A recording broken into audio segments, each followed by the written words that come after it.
Recording, go ahead. Welcome everybody to the Good Book Club. This is our August edition.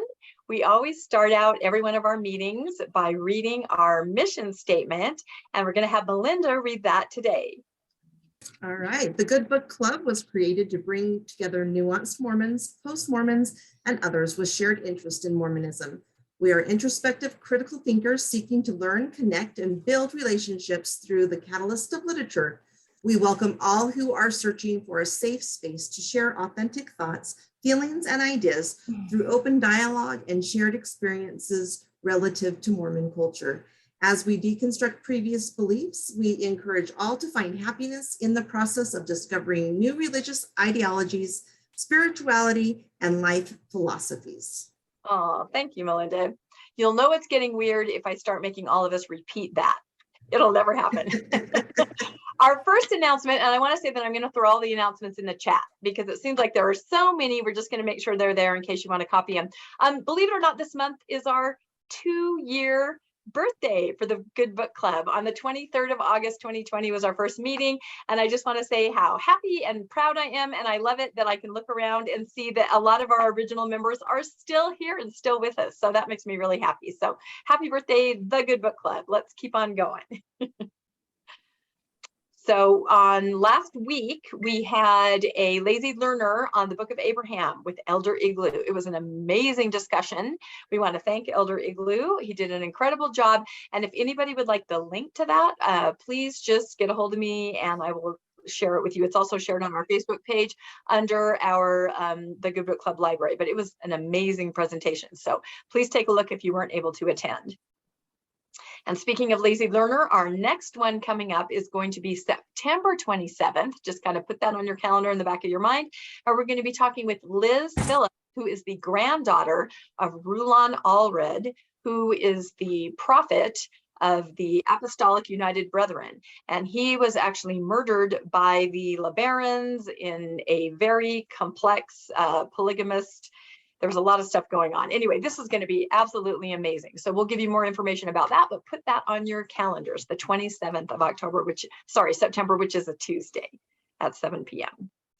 Our next actual book club book coming up in September is going to be Braiding Sweetgrass. And we're going to talk a little bit about that at the end of the meeting. Lynette is our discussion leader, and she's going to be giving us a little bit of an intro to this really good book. So look forward to that. That'll be September 11th. And there's going to be a date change in October. Our book for October is Early Mormonism and the Magic Worldview. And we are changing the date for many reasons I'll get into later, but it'll also be closer to Halloween. So I think this is going to be a really fun presentation. So this is going to be Sunday, October 23rd at 11. So not the second Sunday, it'll be, is that the fourth Sunday? Anyway, it'll be toward the end of October. So just kind of keep that on your calendar too in the back of your mind. And now to the main event here. Today we are going to be talking about secret combinations. And we have our amazing author, Kathleen Kimball Melanakos, on with us. I have my little stack of bogus Nauvoo bogus with me. So I'm really excited. Landon is our discussion leader today, and we are just going to let him take it away, and we'll have our Q&A and discussion with Kathleen. Yep. All right. Thank you. We appreciate Kathleen joining us. What we're going to do is we're going to open. She's got about 45 minutes that she can spend with us. So we're going to start out with some question and answers, and then from there we'll move on to our book discussion once she leaves. So we appreciate Kathleen joining us. I'll go ahead and read her bio. Kathleen Kimball Melanakos is the direct descendant of early Mormon apostle Heber C. Kimball and his first wife, Violet. She graduated from Brigham Young University in nursing and has worked at Stanford Medical Center and various other settings. She authored Saunders' Pocket Reference for Nurses in 1990 and the Music Lover's Quotation Book, 1990 and 1997. She achieved a master's degree in liberal arts and philosophy from Stanford University in 1996. Kathleen and her husband, Brian Melanakos, an international business executive, have lived in 8 states and 1 foreign country. A student of history and religions for many years, she began seriously researching Mormon history in 2006 doing primary and secondary research across North America. She and Brian and their 3 daughters and families live in the San Diego area. So welcome, Kathleen. Appreciate you joining us. I'm really happy to be here. This is really wonderful.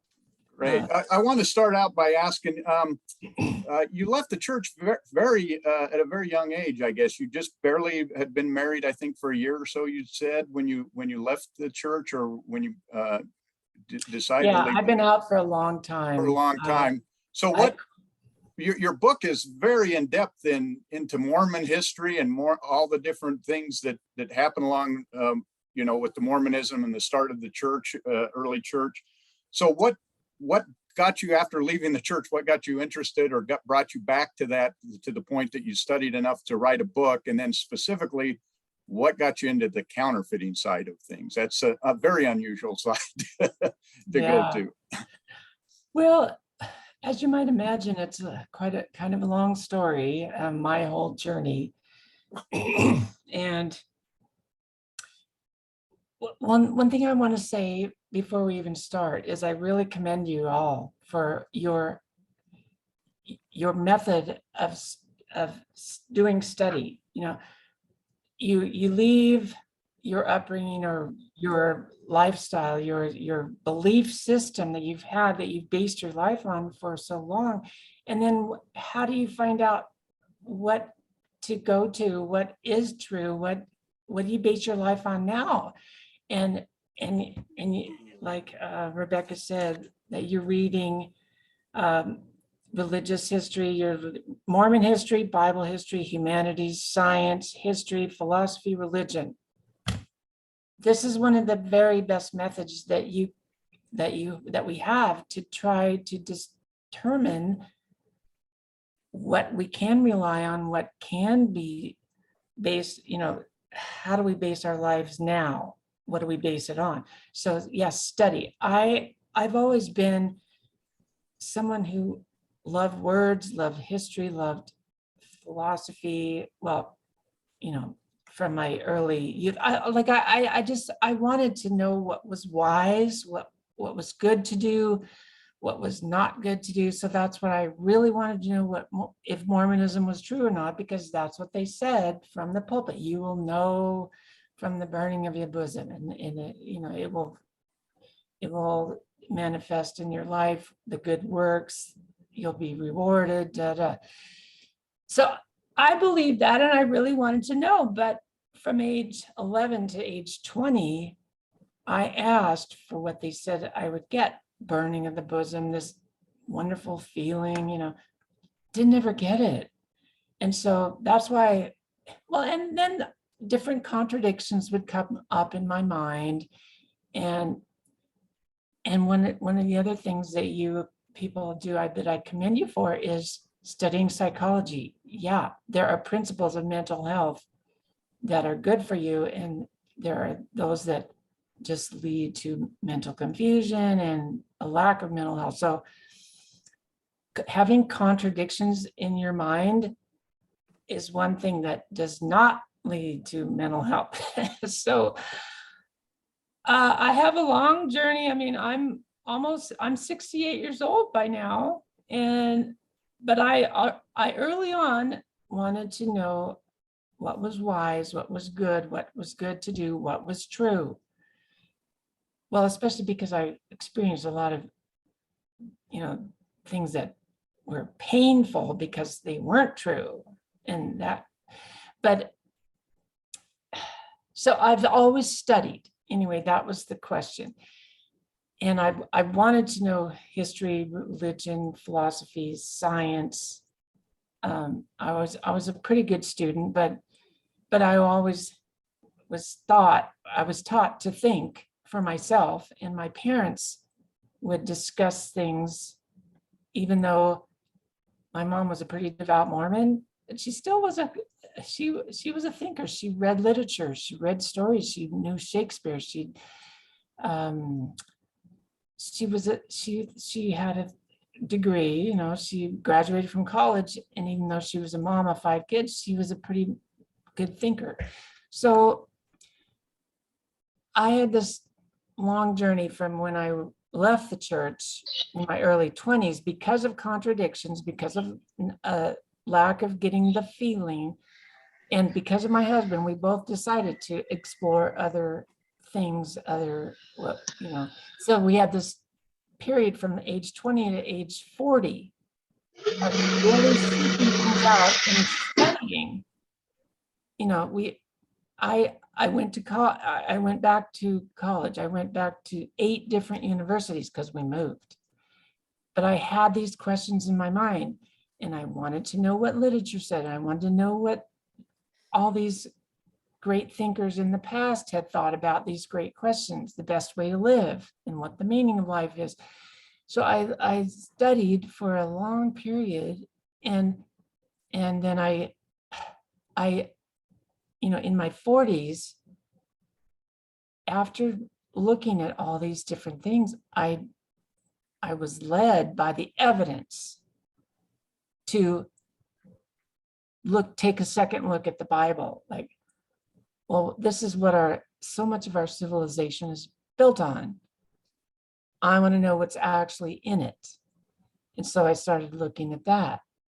And then I was amazed by what I found out, and how both the Mormons and the secularists told me a wrong story about what the Bible says. People can tell you what's in it, but you need to know what it is yourself. And that's one of the rules of critical thinking, right? Examine it yourself. So I actually used a scientific method, and the other rules of logic that I'd learned from philosophy and from science to evaluate truth claims of a lot of different systems, including Christianity. And I started becoming more convinced of the truth of the actual Bible itself, how it stood the test of time in there. And I always had believed in Christian ethics. So love your neighbor, be good to those around you, golden rule. I never gave those up. Those always seemed like the best way to live, and so, okay, let's see where those actually come from, and let's clear away the cobwebs of what people have said about the Bible, and let's look at it with new eyes and with a new, perspective now that I'm in my 40s and I've studied all these other things. So when I became a Christian, then I wanted to know, okay, well, I don't know why. I'm not exactly sure, except that my family had suffered a lot from polygamy and from the repercussions of my father coming out of a polygamy group. And my mother was still suffering from some of the untruths of it and some of the damages that lies can do. And my mother still has, to this day, she's 93. She still has the saying, there's nothing more crazy making than being lied to. And both her father and her husband had lied to her, because if you don't even believe it's wrong to lie, anyway, there's a whole test of truth that I have to evaluate truth claims, to evaluate if people are trustworthy. You can develop tests that are pretty practical to see if somebody's trustworthy and see if belief systems are trustworthy.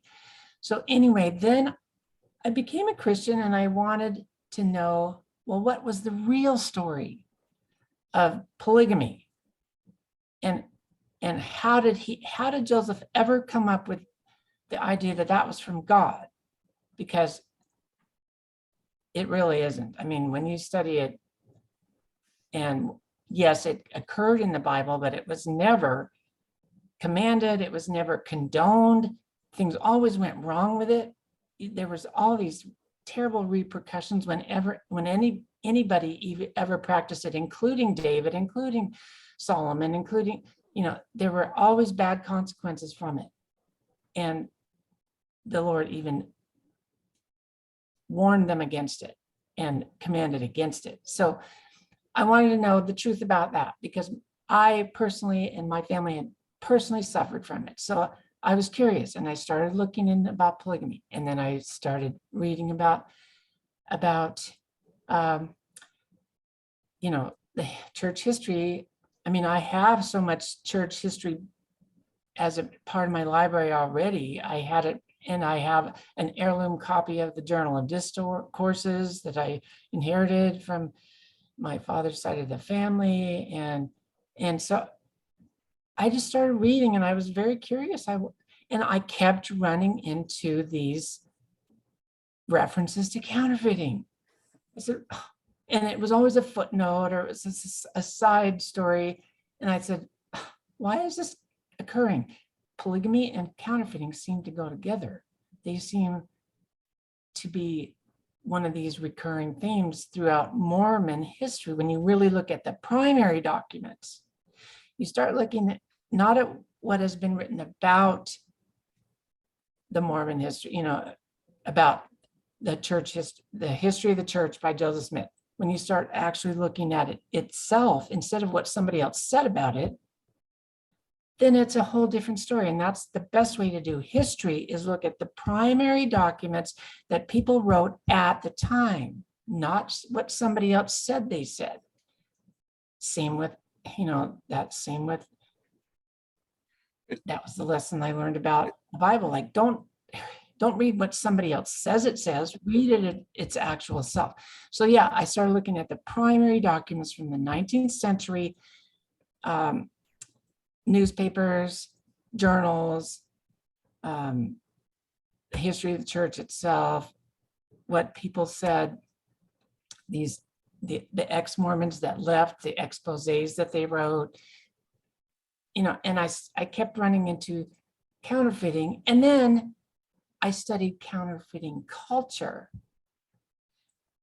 There were, in the 19th century, nation of counterfeiters. What did counterfeiters do in the early 1900s? Other counterfeiters besides Mormon counterfeiters, like they had these certain things that they did in common with other counterfeiters. They had these large oath-bound networks. They took secret oaths not to ever reveal their secrets to the law enforcement. There were certain things that they did. So then I studied that and I said, oh, wow. Mormon counterfeiting fits in exactly, or not exactly, but it has so many parallels with what other counterfeiters did too. And that's how, so that I started gathering it. I started looking at different libraries all around the country. And then it started to form a story. I said, wow, I'm gonna have to gather this all up, be selective and tell the story of the counterfeiting. Well, we're glad you did, because we as a group, as we've read Mormon history, we kept running into counterfeiting, and we kept going, what is it? Why is everyone accusing each other of being counterfeiters all the time? We said, we got to figure this out. And so we found your book as we looked to try to figure out why are there all these references to counterfeiting. So we've got that's what I did too. I kept, why are they accusing each other of counterfeiting? That's what I wanted to know. So yeah. So we're glad someone wrote a book about it, because that was the question we went to. We've got several people that are starting to ask some questions. And if you have a question, just raise your hand. Spencer, it looks like you have a question. He posted it in the chat, so I'll go ahead and ask it for him. He said, is there a true differentiation to be made between counterfeiting and establishing a group's own currency, at least in the 1800s? Today, counterfeiting seems to allude to faking an already established currency. In the 1800s, it seems these groups were often creating their own currency, not necessarily creating duplicates of another. And I think that probably references the Kirtland Savings Society type of thing that we saw going on. So, right. Well, one thing I learned from Socrates, and there's rules of logic that help to know how to communicate and be clear.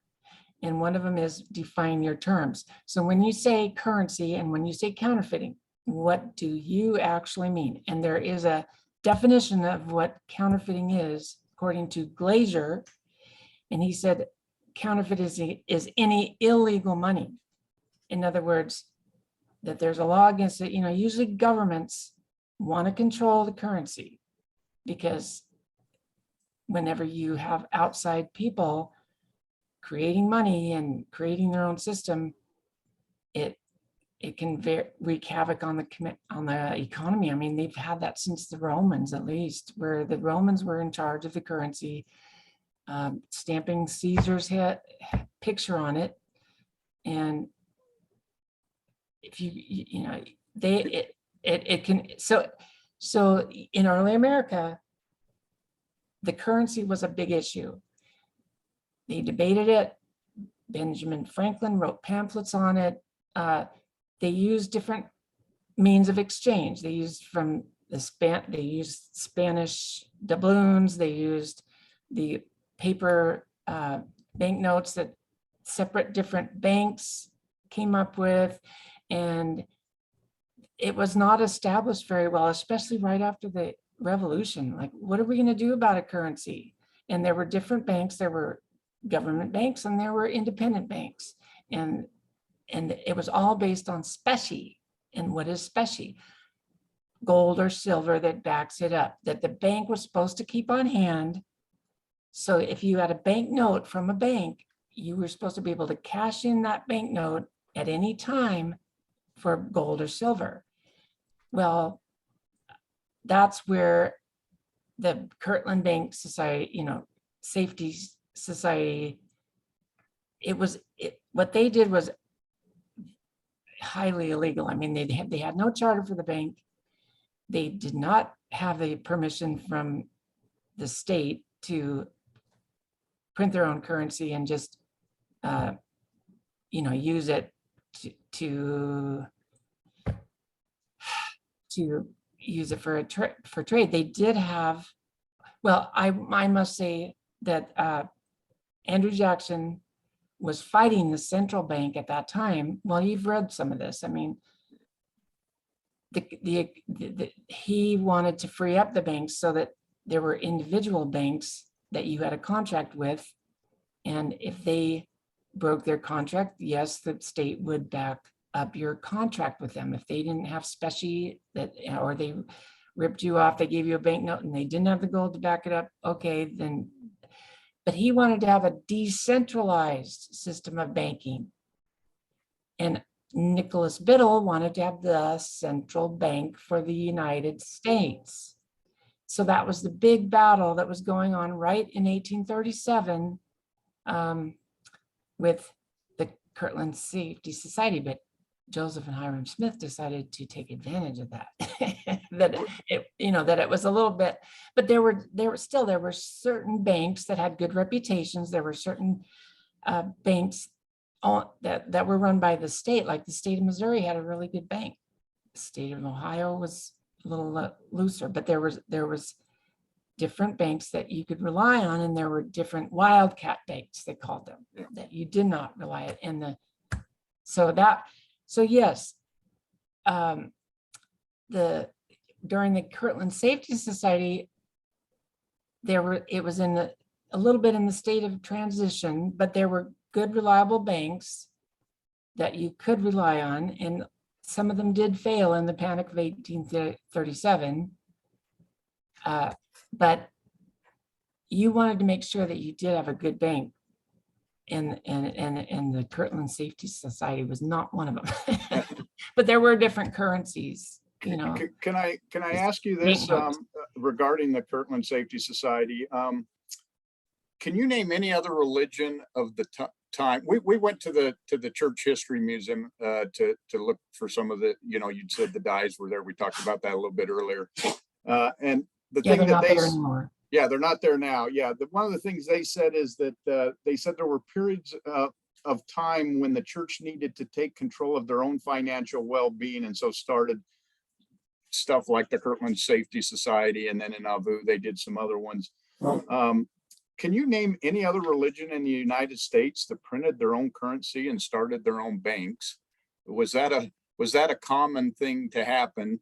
And also, does it seem possible that a startup church that's only 6 years old all of a sudden was sophisticated enough to start a bank and start printing its own money without some sort of a background in maybe the counterfeiting. That to me was one of the things that stuck out, is how did they, 6 years in a new church, all of a sudden start a bank and start printing money and start doing all of that? It seemed very early in a church, and I didn't know if that was something that was standard that other churches did, or is this really the only church that you know of that started its own bank and its own financial type of institution? Well, I didn't really look into the question of whether other churches did that, but I'd be very surprised if they did. Most churches depended on donations. Their main charter was preaching the gospel, and yes, they had to raise money to build a church, but that they didn't go into all these other businesses like the Mormons did. They did not. I mean, and one thing about the Mormons was that, I hope I showed in my book, that they had been involved in counterfeiting at least since Joseph Smith Sr., if not even before that, with Asel Smith. So Joseph Smith Sr. had been arrested twice in Vermont. He hung around with these different counterfeiters. He had this counterfeiting network that he continued to associate with after they moved to New York, after they moved to Ohio. And so they already knew about the big New York counterfeiting center that was, the place where counterfeiters would meet with each other and exchange good money for bad or printed notes.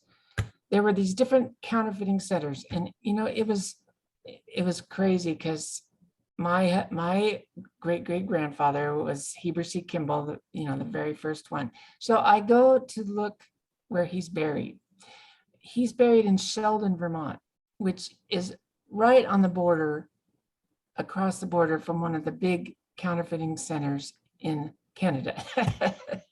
So, he and there was a town named Bakersfield, Vermont, where there were a lot of counterfeiters at that time, early on. I mean, these centers would have to move around. They could only stay in a place at a certain time, because then the law enforcement would come and, get onto them. Of course, a lot of times the law enforcement just looked the other way because they were in on it too. Yeah, you But mentioned I don't know of any other church that got into, they certainly, I don't know of any, but I could look into that even more. But I had never heard of any other church that got in, well, there were radical sects. Okay, there's a different question. The radical sects were always on the fringe. And I have that in chapter 1 of my book.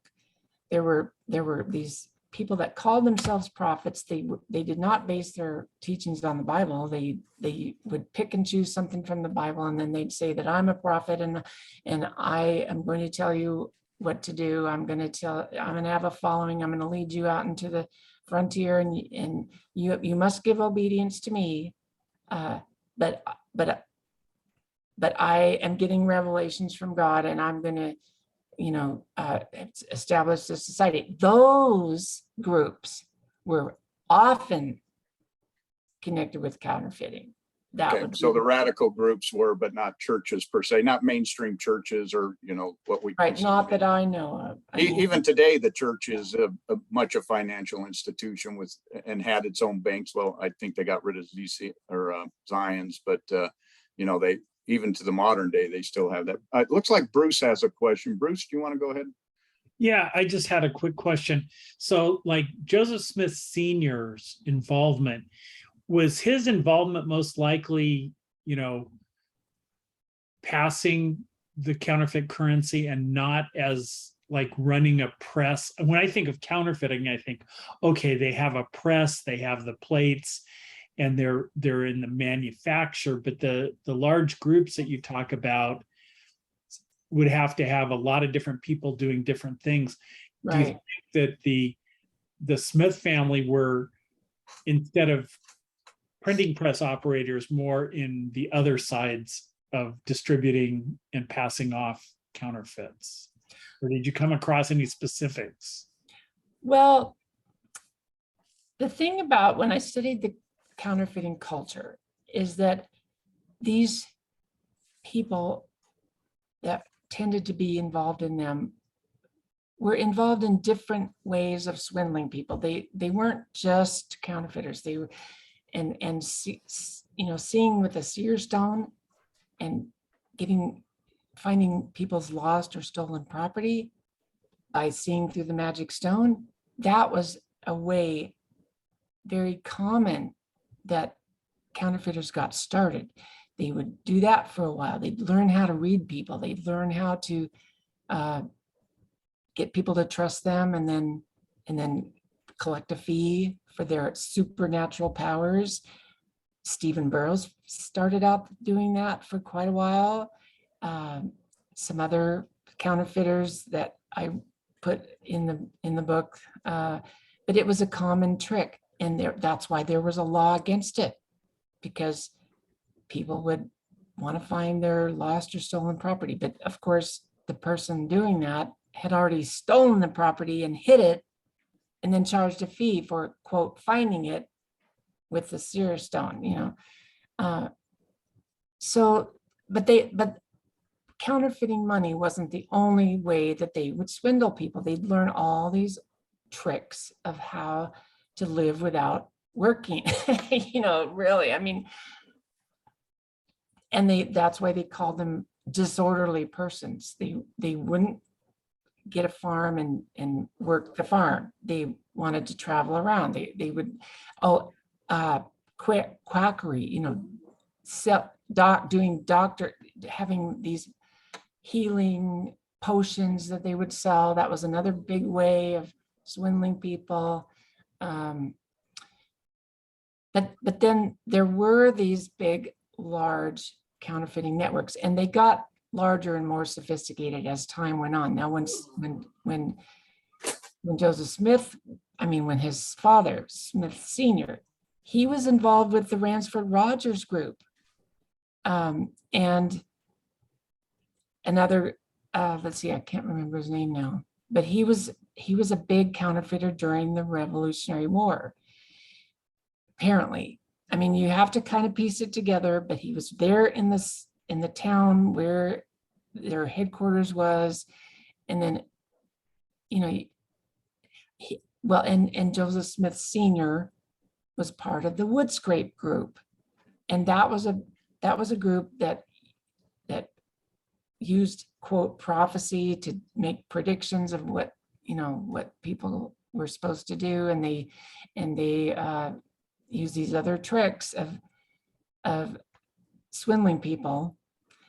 So people said that he was definitely part of that group. There were eyewitnesses that said that, and one of the main people in that Wood Scrape group was a well-known counterfeiter that hid in the woods, so nobody knew that he was there. But so if you study the Wood Scrape group, that was a front for counterfeiters, according to a lot of people, what they believed. And it's hidden. That's the thing about counterfeiters, swindlers, thieves. They always have a front group. They always make it look like it's legit. So then you have to dig deeper and hear and find out below the surface what people suspected of them, what they accused them of. Was there any proof of that? Did they go to jail? Did they have people in their group that were also, So it's records. possible that the church was a front group that they came up with. You mean the LDS church? Yeah, the Church of Christ, when they first established it. Well, that's what my thesis is. They were involved in swindling with seeing people, seeing people's lost and stolen property with the seer stone. Joseph Smith did that for 7 years in Palmyra before he got caught in 1826. He got arrested, and then he had to start doing something else because he couldn't go to Susquehanna County anymore. He couldn't show his face there, and his reputation for being arrested was out there. So 1826 was when he got arrested. When did he start writing the Book of Mormon? 1827. Yeah. And that was right when the anti-Masonic movement started getting going. And there were other people that wanted to start they were coming down on the Masons, and there were a lot of Masons coming out of there. And so it's my thesis that Joseph Smith wanted to escape the repercussions of him getting arrested for his swindling, because people were onto him now. So he had to come up with a new trick. And that's why he referred back to what his parents had learned in Vermont about this idea of a history of the Native Americans written on plates, golden. So they came up with this whole new version of what they had already been exposed to in Vermont, this idea for a history of the Native Americans. But they said that it was buried on golden plates in the ground, and they came up with the whole thing to do with that. But they'd already honed all their skills of deceiving people and tricking people, but it was way harder to prove religious fraud rather than this swindling with the seer stone, the occultic fraud. So now he had the Book of Mormon. When he started that, he could be a preacher, and the Book of Mormon pretty much sounds like the Bible. So it wasn't so much different than what other preachers were doing, except he had a whole another twist on it. Meanwhile, they're continuing with their There are other tricks. their ways of getting money from people. That's interesting, because the church today is hiding behind that religious thing. On so many of the things we see today, we see that religion really does allow you to cover a lot of things. Looks like JJ has a question, and then I think Melinda has one. JJ, you wanted to ask yours? Yeah, sure. Thanks. And thanks for coming out. The one question I had is, why use money digging as a cover for counterfeiting? They're both illegal, and it seems like it would attract more attention if you're doing that, especially the money digging part. You're going to make a lot of enemies that way. That part doesn't make sense to me. I can understand if they're scammers and they're doing all kinds of little things, and like criminals typically will do various types of crimes instead of one thing. Yeah. Well, did you read the story of Ransford Rogers in there? Because that was one of his main role models. Ransford Rogers was this charismatic person who went to this town, Exeter, Massachusetts. That wasn't the only town, but we have the clearest description of what he did in Exeter, Massachusetts, because someone wrote it up in a pamphlet, an anonymous writer. He described exactly what he did. He came into town as the school teacher, and he had a lot of knowledge, right? If he's able to teach school, and he passed himself off as someone who was very respectable and knowledgeable, and he also knew about buried treasure.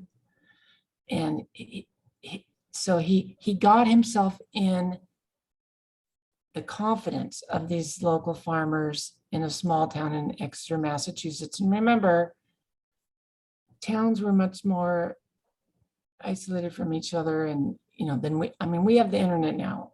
We know what's going on all over the world. Well, they knew what was going on in the next town, and maybe from the newspaper, in their region or local area, but and through word of mouth. But they didn't have telephones. They didn't even have, any of the ways of communication. So he could go to a town and get in with the elders of the farmers of the town, which some of them were really well-to-do, gain confidence, and he'd tell them that he knew how to find out where the buried treasure was on their land. And it describes how they slowly bought into it, and he got them to mortgage their farms even, because they were going to be so rich from the buried treasure that it was worth it. And so, yeah, it took place over months, over a year, of almost a year before they finally, and he'd do these rituals and he'd do these seances late at night when people were drinking. So, but Joseph Smith, and he learned it, I guess, from Ransford Rogers, he would paint this amazing picture in people's minds. Oh, how, look, you're going to be so rich that you know, that he'd be able to paint this picture of how wealthy and wonderful it was going to be. And they would just, he'd get them to focus on that and put their confidence in him. So it's hard for us to imagine believing so much in, you know, that there's actual buried treasure and that you can contact the ghosts that are going to tell you where it is. But that was the folklore back then, that you could conjure the ghosts and get them to tell you where it was. But you know, I think what JJ was asking though is why, if you're a counterfeiter, would you bring that attention to yourself of swindling someone? Why not just counterfeit and keep it below the rate, stay below the radar? Well, I think that counterfeiters, they went in stages. Like, they started out doing this seerstone swindling and the buried treasure, the money digging. They got better at their craft, and then they went into counterfeiting, you know, more after that. And as I studied criminals, it was interesting because, you know, how we have a career where you start out, you have an entry-level job, you maybe start out being a store clerk, and you know, you move up to maybe the next level, and then you get promoted, and you know, that's just how they were. They started out with these small little jobs, and they would move up to the next level of crime, and then they'd graduate, and that's why they'd succeed at bigger and bigger crimes. And that's why Joseph Smith thought, when he was the head of Nauvoo and he had this huge town following him and this inner circle network of oath-bound men that carried out all his orders, he thought he was invincible. He'd escaped the law all these times up till then. He's going to escape it again. And that's what happens with criminals, I noticed also. They get so overconfident that they've succeeded in getting away with these things for all this time. And then they get to be a really big criminal. So it was a career step. It's basically the, Melinda, you had a question. Do you want to ask your question? Yeah, actually I have a couple, but I know we're getting short on time, so I'll probably just ask the one that was most pressing on my mind. You introduced a couple of ideas that I had never thought of before, heard before. And so one of them in particular was the Gold Bible Company. Right. After learning about that, I tried finding some additional information, you know, on Google, because that's where we all go. And I couldn't find a whole lot. So I didn't know if you personally had found some more information. I know in the book you had referenced the letters that were addressed to the Gold Bible Company. So I just would be very interested in anything you could share about the Gold Bible Company. Yeah, that was a question that I had written down too, because if he had established the Gold Bible Company prior to writing the Book of Mormon, that would be a smoking gun in Mormon history. That, you know, you started a company to write a book before you got the plates. That just seems a little obvious, but we couldn't find anything. Was this company a real company? Was it a corporation that he filed something?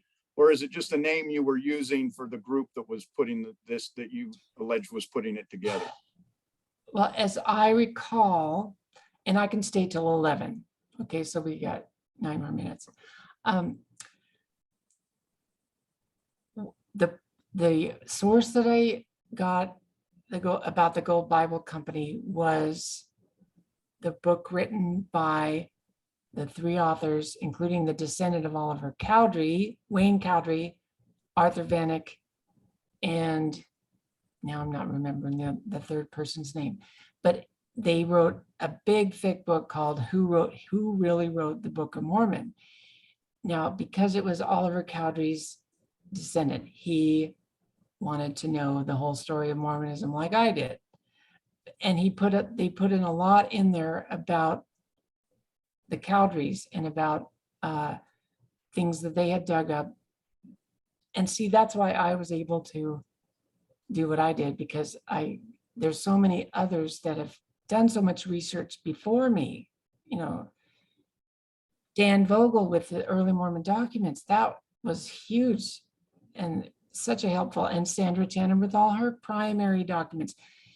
So they had found these letters that were addressed to the Gold Bible Company in Palmyra, New York, I believe.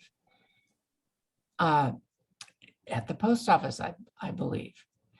Now I'd have to check it out, because it's been 6 years since I've been looking at this exactly.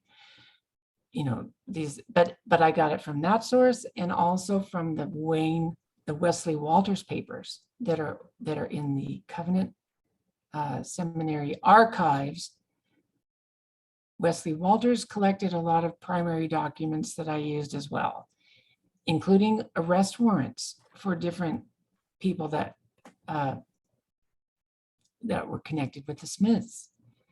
And so the information about it was from Wayne Cowdery's book and from the Wesley Walters papers they're kind of secluded now. I mean, they're not with the Mormon sources. This is a seminary that's in a Christian archives in St. Louis, Missouri. So you'd have to go there to find it. It's not going to be on Google, and it might be on some other archive.com, or I haven't looked at it recently, but I'm pretty sure that's where I got it. And yeah, it's kind of buried in the library. So your take is, though, that it was an actual company, that they actually formed a company. I don't think they ever incorporated. See, they never incorporated the Kirkland Safety Society either, even though they called it a corporation. Okay. But they would see, they didn't want to follow the law on hardly anything, except if it was to their advantage. So yeah, they formed this, what they called the Gold Bible Company, and then got letters from it, and we don't know what the letters said. We just know that it was addressed. They found it at the post office that they were addressed to the Gold Bible Company. Okay. And then there were some other references to it in, I think, the in some other journals or letters. They would talk to each other. I think it's in Early Mormon documents by Dan Vogel, but I'd have to look that up. Yeah, Vogel is who you had referenced, and I went to the reference, but I didn't have the book, so I couldn't look it up. So, but we couldn't find anything anywhere else on it either. So that's why. Right. Well, the Mormon Church wouldn't want to talk about that. Well, yeah, No. There's a lot they don't want to talk about. Right. Well, we certainly appreciate your time today and joining us. So we look forward to the discussion we're about to have following kind of the outline that you put in your book and discussing the book. And we thank you for introducing us to this theory or this counterfeiting thing that we saw all over and helping to answer our questions. So thank you very much for joining us. I can answer one more question if you still have one. Okay. Does anyone else have an additional question? Any additional questions? Melinda? I mean, if we have time, one of the big things that I hadn't really known about was the cave that you had mentioned. The cave. The cave that maybe the Book of Mormon was written in. So I just didn't know if maybe counterfeiting could have been going on as well in the cave? Well, several witnesses that lived in Palmyra said that they wrote the Book of Mormon in the cave. Of course, they didn't want anyone to know that. They said they wrote it in Susquehanna County at Isaac Hale's. I think, was it Isaac Hale? Anyway, where it was Isaac Hale's, right? Yeah, on his farm, yeah. But that's why you really don't know for sure, but they did have a cave in Palmyra, where they hung out, and they people said that they had a lock on it, and that they put stolen goods in there, and the sheriff came sometimes, but he, that it had a locked door on it. But so, well, we know that they had a cave because there's pictures of it, and Dan Vogel went and looked at it. So there was a cave, and so, I mean, they did everything so secretly. So how do you know where they actually wrote the Book of Mormon? You don't know for sure, but a lot of people said that they did. But I just want to say, I really commend you for studying. That's one of the best ways to know what really happened in the past, and not just what somebody says that, what the book says. You read it yourself and develop your critical thinking and use the rules of logic. Contradictions are not good for mental health. You need to resolve your cognitive dissonance and use tests of how to evaluate truth claims, because that now you got a new life. You got to know how to decide what's true and how to know what's trustworthy. So that's my All right. Well, thank I you. could give a whole talk on that, but thank you for inviting me. I really enjoyed this, and I wish the best to all of you. Yeah, thank you so much, Kathleen. And we'll make sure that you get a copy of the link in case you want to share this, because it was a wonderful presentation. We appreciate all your insights and all your advice, and just being able to talk to you. Thank you so much. You're welcome. So I'll be able to listen to the discussion afterwards too, right? On video? Oh, yep, Great. absolutely. We'll Yep. send the whole thing to you. So Excellent. Okay, well, I will talk to you again. Thank you All so right, much. thank you. Kathleen. Thank you so much. Bye-bye. Thank you. All right. Oops. Yeah, good. It's always good to hear from the author and see what they have to say. So I want to go over some of the items that she brought up in the book. And for those that read the entire book, there were a lot of areas in the book that were kind of outside of counterfeiting. She tied it in, like the Masons and some of the other things that she put into the book.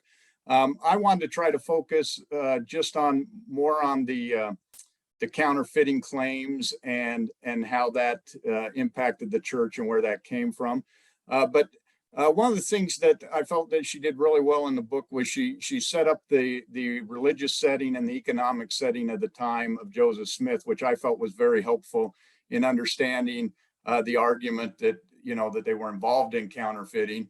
And I wanted to kind of go over that to start with so that we can understand it. And I'm hoping that this builds on the book that we're going to read in October, which is the Mormonism and the Magical Worldview. I have not read that book, so I don't know what exactly is in it, but I've got to imagine some of these same ideas or some of these things come out of that book.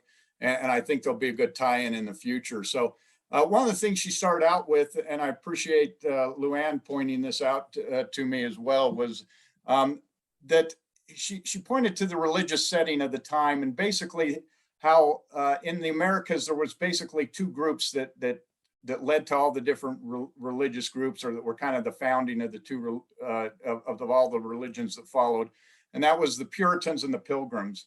And traditionally, I guess Mormonism's kind of been tied to the Puritans more, but she goes in and ties it to the Pilgrims through their genealogy, which is interesting. And I thought that she made some good points as to whether the Puritans or the Pilgrims. I think that there is some good points to be made. She pointed out that the Puritans, as we all know, they started Massachusetts Bay Colony. They came from England. They were Anglicans. They came to settle the New World, but they wanted to keep their ties with the church in England. And as such, they believed in the Bible. They believed in biblical law. They believed in following the law. And so it was kind of a strict society based on biblical law. And they brought their ministers with them. And their ministers were well educated, and their ministers had to be able to speak Hebrew and Greek in order to become a minister. And so because of that, with their ministers, they were able to stay very true to the doctrine, very true to the church, to the Anglican church. The Pilgrims, on the other hand, they landed in Plymouth, Massachusetts, and they were separatists. In other words, they wanted to break away from the Church of England. They no longer agreed with the Church of England and its teachings. They wanted to start their own religion, or at least break off from it and start their own church or their own way of doing things. And with this comes the principle of antinomianism,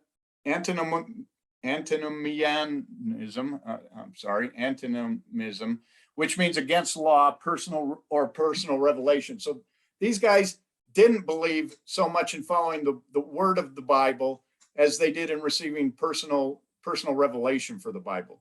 And they did not bring ordained ministers with them. So because they didn't bring ordained ministers with them, it was kind of a free-for-all. You could start, anyone could have a personal revelation. Anyone could interpret the Bible however they wanted to. Can you go to the next slide, Melinda? And as a result, what we got this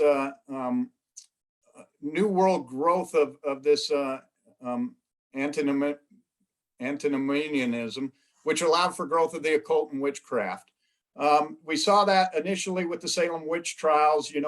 We see that starting early in the Americas, and then we start to see the growth of these revelatory churches and Hermeticism, which is started to grow, which was based on a pagan god, this Hermes Trismegistus. I don't know how you say his name, but anyway, that started the witchcraft, the sorcery, the alchemy, the magic cures, treasure hunting, and fortune telling. And so when we hear about Joseph Smith and this magic worldview and how they had these backcountry woodsy folk magic, there is some truth to that when they say, oh, that was kind of common in the time, because it was, and that had grown out of this Hermeticism, which came from the Pilgrim tradition of kind of anyone could kind of come up with their own thoughts and beliefs. From that, we got the introduction of these radical sects, the Universal Friends, which had prophetesses, the Immoralists that believed in spiritual wifery. But then we got to some of the ones that became more mainstream, which is deism and Freemasonry. And deism, a lot of the founding fathers were deists. They believed in a creator, but they didn't necessarily believe in all the Son of God and all the Christian side of things. They just believed in one God that was a creator. And then we obviously all know, we've all heard of the Masons, and Masonry became very big. It was huge at the time of Joseph Smith. And in fact, she goes into a lot about the Masonry in her book, about the Morgan affair, where Masonry was kind of torn apart when Morgan decided to reveal the secrets of the Masons, and he was kidnapped and never heard from again. So he was drug away and never heard from again. And amazingly, his wife, his widow, ends up becoming one of the plural wives of Joseph Smith in the future. So it's quite a tie when you think about that. What's the chances of that happening? But the Freemasonry played a big part in the early church, the early religious setting that was around at the time of Joseph Smith. So can you go to the next slide? So along with that, you have to compare that to the economic setting. And she discussed this a little bit on our discussion. The Revolutionary War, we're only what, 30, 40 years from the Revolutionary War. The country's very young. It's got a weak central government, and we've got high immigration, and there's really no central bank. The colonies would issue their own money, and it would come from banks. So you can see here, there's a couple examples. This would be the currency. This came from Jackson County. It's a Jackson County $2 bill. but it comes from the Jackson County Bank. And the $5 bill came from New Jersey, and it's from a bank in New Jersey. So the government didn't necessarily produce the money. The banks would, and as she talked about with this specie, they'd have gold or silver reserves in the bank that you could take the banknote and cash it in. And so this was a way to trade with the paper money, but you could go to the bank and get actual gold or silver coin for it. When you brought the money in, you could claim it for the gold or silver that you wanted to get the currency. So that's how the banking worked. So that set up for counterfeiting. This was a major problem in the young U.S. because you can imagine. I've got right here, like this is from the Bank of Korea that I had from my last trip. This is 10,000 won. So you can imagine if you're an immigrant coming into a country, it'd feel like me when I go to Korea. You know, they give me the money, but I've never seen it before. I don't know what it looked. You know, is this real or fake? How do I know? You know, I don't even know what their money's supposed to look like.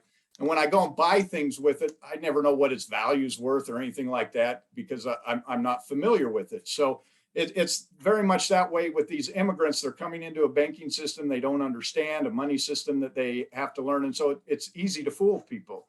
And counterfeiting had been used as a weapon during the Revolutionary War by the British to weaken the continental currency.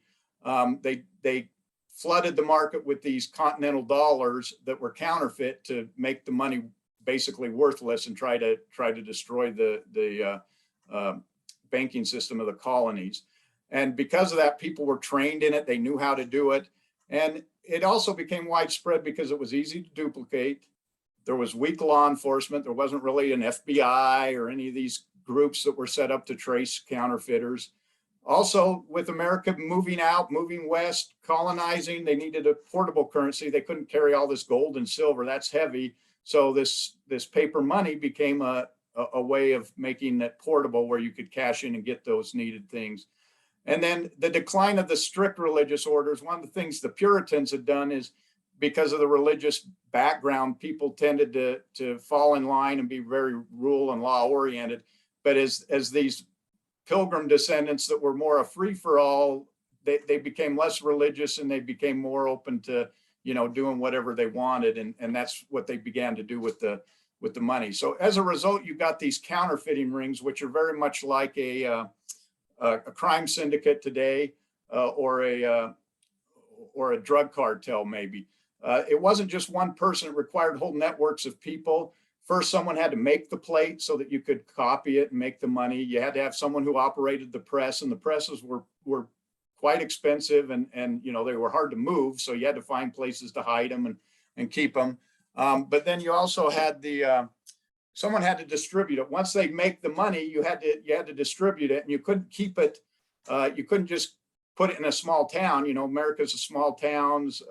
You know, it'd be obvious where the money was coming from, and everyone in town would know it's coming from here because all the counterfeits showing up right here, you know, in our town. So as a result, they'd have to spread it out. And so they'd have these networks that would take the money and they'd launder it. They'd basically buy horses or something like that. They'd buy horses, then they'd take the horses to the next town, and they'd sell the horses for real money, and that's how they'd launder the money. They'd come back with real money from the fake money that they had started with that really didn't mean anything.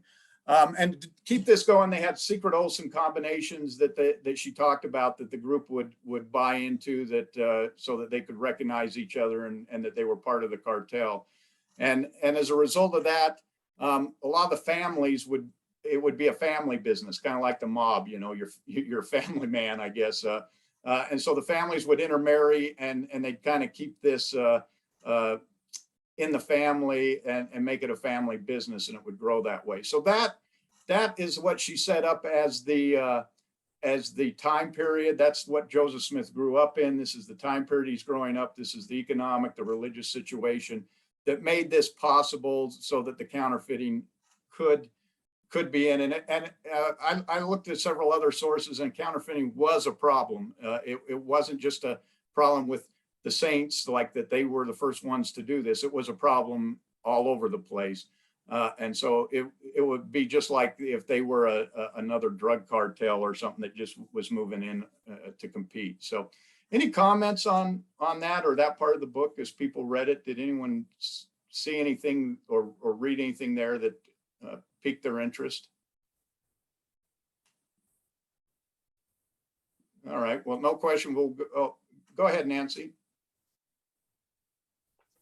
So I don't have a question, Brandon. I think you're doing a great job giving a synopsis of this because I didn't read the book, but it occurs to me as you're talking, like, what was going on and this creation of what has become this global church, just a way to get money without working hard. Is this kind of the sense that we have?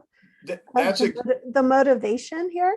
That's exactly what she said. Is she pointed out in the book that the Smiths kept having these farm failures. And the thing was, they were never working on the farm. They were always out doing these gold digging things. And that's why their farms kept folding, because they weren't growing anything. They were off all summer doing treasure digging rather than working their farms. And that's why they failed. And that's the point that she made. And one thing I should clarify, and I think someone brought this up during the discussion, I think Bruce did, that the early, and we'll talk about Joseph Smith Sr. and stuff, but the earliest counterfeiting that ties to the Mormon side of things, they weren't making the money, they weren't producing the money and making the coin. They were more in the distribution side. They would take the money out and spread it out. They weren't actually making the money. So, I mean, it's just mind-boggling to me of all the years. Like, I have ancestors going back 6 generations, to the founding of the church, and all the years and all the dedication that my family has put into what was called the kingdom, right? Building Yep. the kingdom of God, and just such it's just blowing my mind, really, the more I think about it. It is. And I thought, as I read the book, there was the counterfeiting isn't overt. There's always these little references in the background, but there's no real smoking guns that, yes, they absolutely were doing this. But we're going to go through some of the evidence that makes it very difficult for the church's truth claims of the story, the way they tell it, because there's some problems, and we'll go into those a little bit later. Melinda? Yeah, I just wanted to point out, she mentioned that a printing press could cost about $2,000 back then. So today's dollars, that's $50,000, which I know to the church is like pennies, but like to me, that's a lot of money. And I would think to the early church, it was also a great deal of money. So that's impressive that they could collect that kind of cash to buy some sort of printing press that they could do the money if indeed they were doing it. I'm with you. I think this was a cultural thing that was going on, but it's hard to prove or whatnot. So anyway, I just thought that was interesting. $50,000 today. Yeah, I'm just sitting here going like, okay, the original stuff, the treasure digging, all this stuff seemed to be a confidence job on people. And it just makes me think that the whole church and everything I was raised in is just a long con. If you do what we say, you give us your money, we will give you heaven. We will let you be with your families in the eternities and stuff. It's just, instead of, oh, the treasure, slipped away. Well, the treasure slips away because if you're not healed through a priesthood blessing, oh, you weren't righteous enough. The treasure is slipping away again. And, with secret oaths and, having gone through the temple and all the freaky stuff that went on there. Yeah, it seems to me the whole thing is a long con. Now, I'm also not sure that, I don't think that all religion is a long con. I'm kind of leaning towards that. Yeah, agreed. And I think it's telling as I read the book, I started to see things like that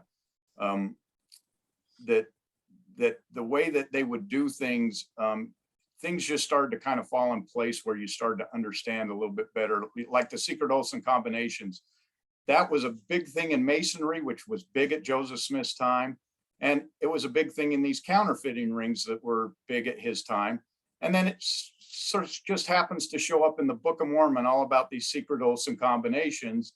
It's very much a product of the environment that Joseph Smith grew up in. And the church's temple ceremony is the Masons' temple ceremony. Yes, yeah, absolutely. You know, He took it from there. Yeah, it's just it's all one long You can definitely see the ties. So Joe. I was just going to say, when we were talking about, where did they get the money, how they do this? When Joseph Smith came to Kirtland, he basically inherited a congregation. Yes. So like there was this, like he was doing okay doing his missionary stuff, but then all of a sudden he got this huge influx of people that were like, sure, I guess this is the next preacher, so. Anyway. Yeah, and we'll talk about that here when we get to the Kirtland counterfeiting. So Melinda, can you go to the next slide? So let's start out with the earliest links for Mormonism to counterfeiting are right from the start. And that's Joseph Smith Sr., who is Joseph Smith's father. We know from church history that he was a man who had a lot of failures. He was a drunkard. He failed at all the businesses and the different things that he did. And he himself admitted that he was into treasure digging for like 30 years prior to the churches happening. The earliest tie for him back to any kind of counterfeiting is the wood scrape group that she brought up, and that happened in 1800, 1802.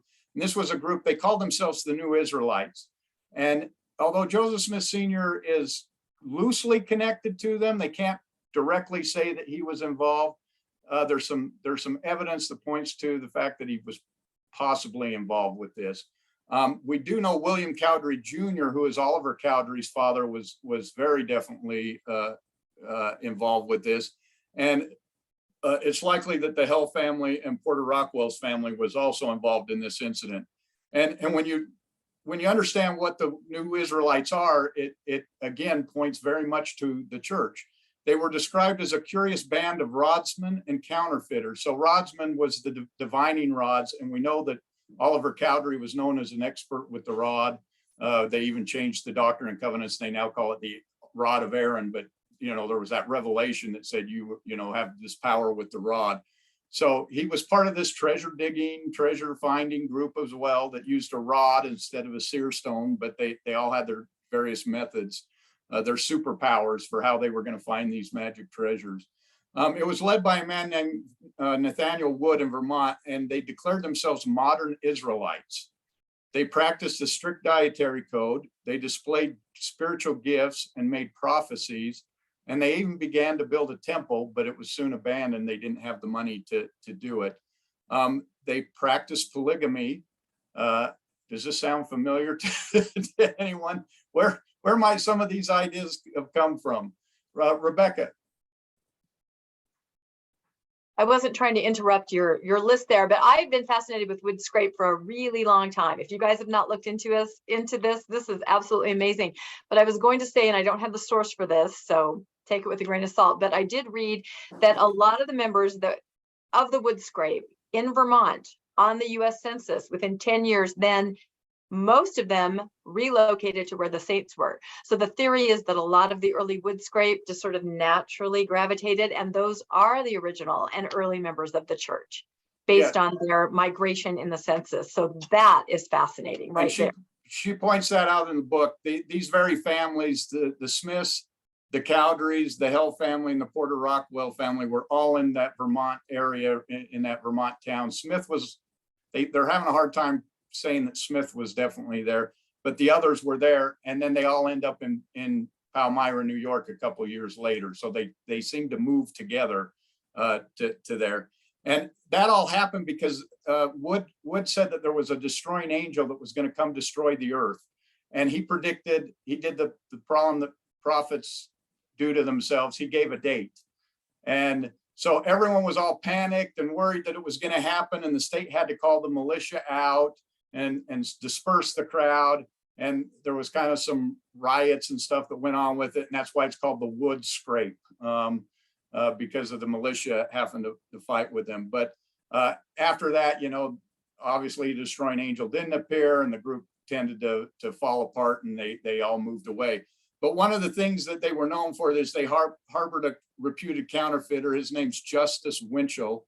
I don't think he's related to the donut guy, but he also later shows up in Palmyra with these other families, and he was a known counterfeiter. He'd been charged with it several times and whatnot. So the other thing that ties Joseph Smith to it is that he was involved in 2 trials for counterfeiting in which he was charged with counterfeiting.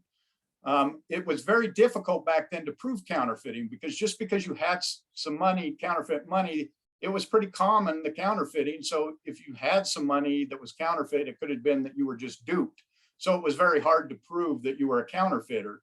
So the fact that they brought charges against him indicates that they had at least enough evidence against him to bring him to trial, that he must have been caught with a large amount of it, or something else had to have occurred.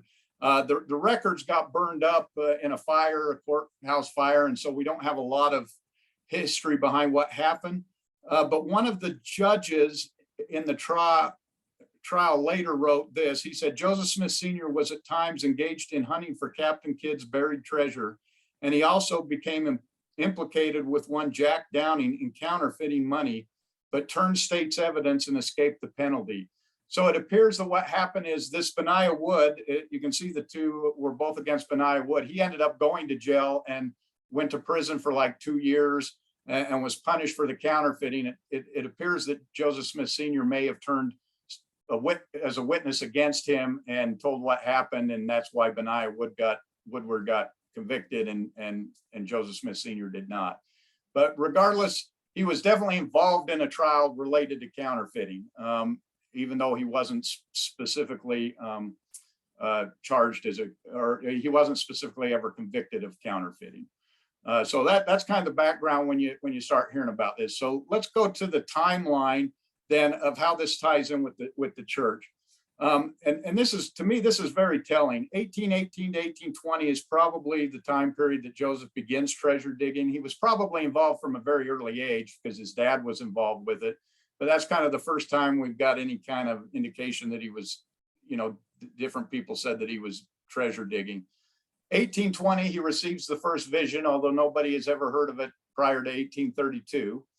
In 1822, Joseph finds the seer stone, the one he uses to do his treasure finding, the one in the hat that he looks for his treasure, and the one that eventually is used to translate the Book of Mormon that we know about. So it's interesting, he'd already supposedly had the first vision, seeing God the Father 2 years prior to finding this magic stone that he starts peeping into. And in 1823, Moroni starts visiting Joseph. And one of the things as a treasure digger with this peepstone is he would look into the hat and he would find buried gold and tell him where it was. And in 1823, all of a sudden, Moroni shows up and tells him where there's golden plates buried. Amazingly, right at the same time that he's starting to predict treasure, find gold treasure that he's selling to people.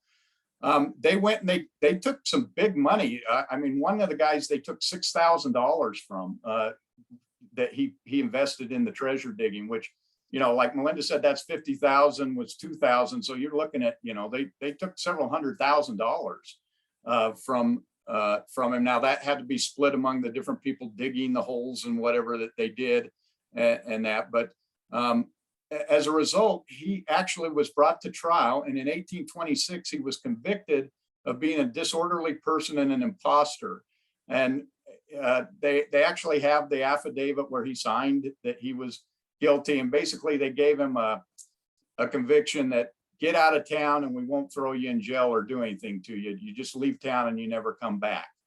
But this is what she was talking about, where she said Joseph Smith was now known as a cheat or a liar. And so that was, he couldn't really dig in the counties around his home anymore because everybody now knew that he was kind of a fraud. And so in 1827, he elopes with Emma Hell. He had to elope because Isaac Hell thought he was a gold digger and a no good lie and cheat. And that's why he ended up having to elope with Emma. And then in 1827, he says he received the gold plates. Amazingly, right after he was convicted and could no longer practice his gold digging anymore, he comes up with that he found a treasure, and he's going to write this book that tells this story. In 1828, he lost 116 pages. And in 1830, you got the publication of the Book of Mormon and the organization of the Church of Christ. So from 1827 to 1830, they always say, oh, he didn't write the book. He wrote the book in like 60 days. Well, he originally said he got the plates in 1827. So he really had 3 years in which to write this book before it was ever published. And so when you break out the two separate ones, you see two completely different people. You see the church's story, first vision, Moroni visits him, he receives gold plates, that lose the 116 pages, he publishes the Book of Mormon, and he organizes a church. You look at it from the other side of, and this is what we have documented history for, he starts treasure digging. He's convicted of being a disorderly person and swindling people out of money. He then claims that he finds a gold book buried in the hill. And then to cover up the fact that he can no longer work in that, he creates this religion and a book. He even tries to sell the copyright of the book soon after he writes it, which makes no sense if it was a sacred manuscript, why he would try to sell the manuscript. But if you look at the other side where he's trying to make money, it all of a sudden falls into place. You start saying, well, this is the kind of guy he is. He's not this guy the church tells, he's this other guy. And so that was real eye-opening to me as I read this book when I started to see that. So any comments up to this point? All right. Oh, Bruce? Well, it just is such a different description of the environment and what was going on and the narrative that the church teaches, and the simple narrative that I taught as a missionary, a good-hearted kid, God appeared to him and stuff. It's quite different. The story and everything that was going on is quite different. And again, I feel like my family for generations now has been part of a long con that they were duped. So. And I think, and it's important to point out that a lot of the founding members were involved with this, but I think the majority of the immigrant families that came over, they were just victims as well. They had no idea what was going on in a lot of cases. So, Melinda, you want to go? Oh, Joe, you got a comment. I was just thinking the past few months, like the fundamentalist groups are more like the early saints than the church we have today. So yeah, if you look at their narratives, it makes a lot of sense, right? They're trying to stay away from the government. They're trying to run their things the way they want to do. They want, this whole thing. And so yeah, it's kind of hard and I just get frustrated with, like I said earlier, why didn't they just keep with the rock and the hat story? If it started from day one and kept it that way, kind of like the Community of Christ tries to keep it a little bit more realistic and historically accurate and stuff, but they keep having to come up with these new narratives, like the new book, The Saints. They just gloss over all this stuff and ignore stuff. And even when you go to look at the references, they're halfway there. They don't have the real information. But even when I was looking in Wikipedia for these, like you could tell the church has a hand in narrating the Wikipedia articles, because it said that he was never convicted of. No one really knows what the outcome of the trial was, the 1826 trial, yet we have the signed affidavit where he said he was guilty of it. So it's interesting to see. Yeah, JJ. I didn't mean to keep going, but I just saw a Wikipedia article of all the crimes that Joseph Smith has done, and it's like 10 of them. Like I was like, why was he in Liberty Jail? Oh, he was indicted of treason. Treason, yep. And we will go. Sorry. We will go over that. So good point. JJ, hey, it's good to see you, JJ. It's been a while. So yeah, thank you. Yeah, it's I'm noticing this pattern with a lot of religions. It wasn't too long ago we read, or maybe it was a while ago, we read Who Wrote the Bible? And you'd look at how the critical history is very different than the history that we've been taught. But also with another religion, you look at the history of Islam. Everything supposedly starts with Muhammad being in a cave and an angel, Gabriel, appears to him, yada, yada, yada. Yet the critical history says everything started with his grandfather, and those ideas pre-existed before him, and it was normal in certain areas like Medina and Petra and those areas. And they've had a lot more time, and Christianity and Judaism has had a lot more time to clean up their history than Mormonism. And also, it's not too long ago. I mean, we're looking at a couple of 100 years. And we have a lot of documentation. It's recent history. So the critical history is a lot easier to get. Another comment I wanted to make, a little different.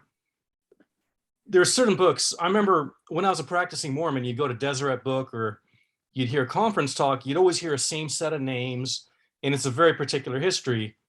And then one day you start reading D. Michael Quinn or Dan Vogel or Kathleen Melanakos or Dialogue. You see these other names that keep popping up that the church supposedly has no idea of. People like Lumen Walters, for example, stuff like that. It's just that was just a weird little comment for me. There's a side that's very well cataloged and very well studied that should relate to the church, but they just completely ignore it, Yeah. Which I thought was interesting. Thank you. Spencer. Yeah, I was just going to say that counterfeiting seems like one of those things where you could argue presentism, where you could say like, well, times were just different back then.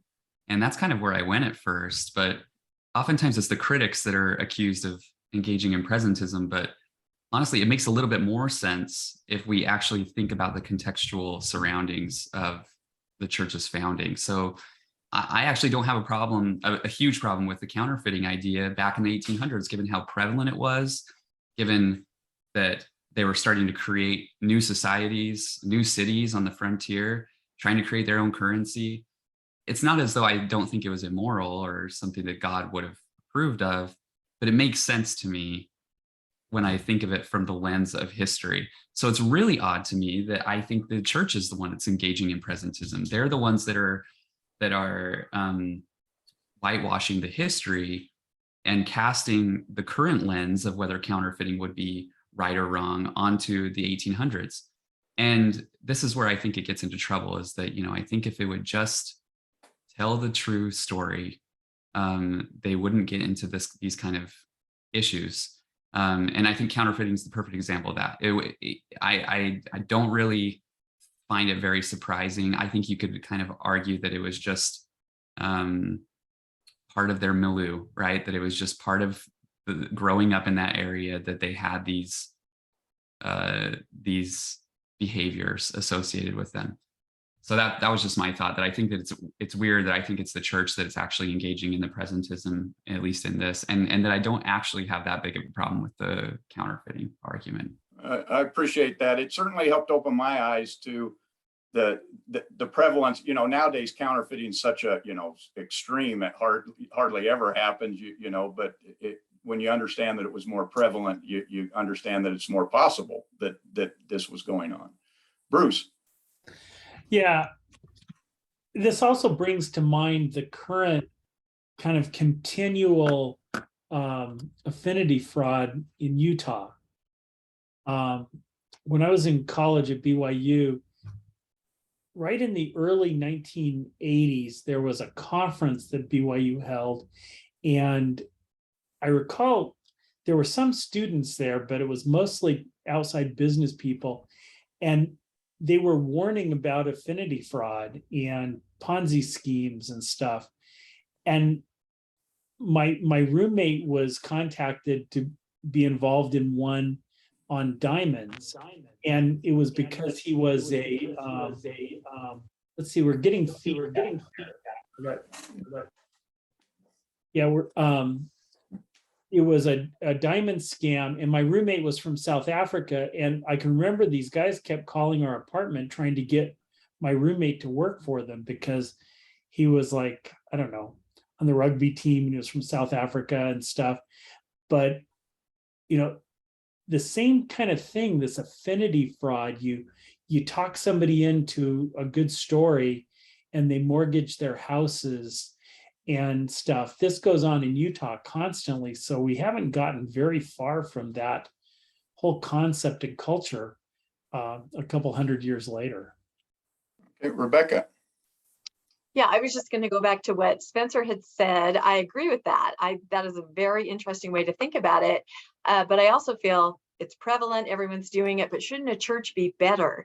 Which is a question we ask ourselves all the time about the current church. Shouldn't they, under the direction of a prophet, shouldn't they do better? Shouldn't they know better? Shouldn't they be on the right side of history? And continually they are not. Thank you. And I think to show how little things change, the counterfeiting in Kirtland is very interesting.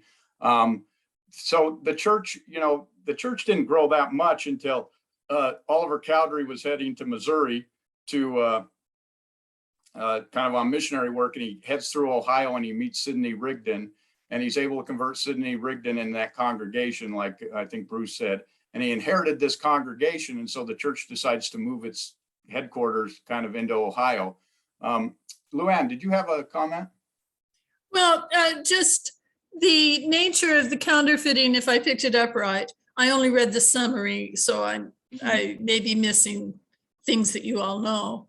But they were a secret society. They had oaths that if you revealed what you knew, your life was in danger.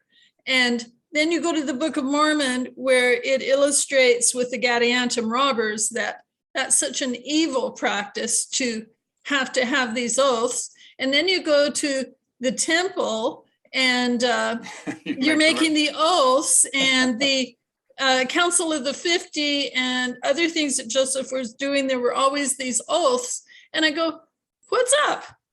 I mean, it just seems like we're a little bit schizophrenic or double personality, where, hey, it's bad, we're doing it. It's bad, we're doing it. Yeah, I agree 100%. And there's a lot of things that they kept doing that with, and to understand the Kirtland Safety Society and the need for that. Basically, at this time, Oliver Cowdery was claiming to have his own revelations and was kind of threatening Joseph Smith's ability to run the church. People were questioning, some would follow Oliver Cowdery. That's the problem with personal revelation. When you allow it, is everyone has a different revelation, and then the guy in charge is no longer in charge because everyone's having their own revelation. So Joseph had to pull it back in. He had to get the church back around him. And so his solution was to build a temple. And he had this revelation: we're going to build a temple, and then this special endowment and revelations are going to come.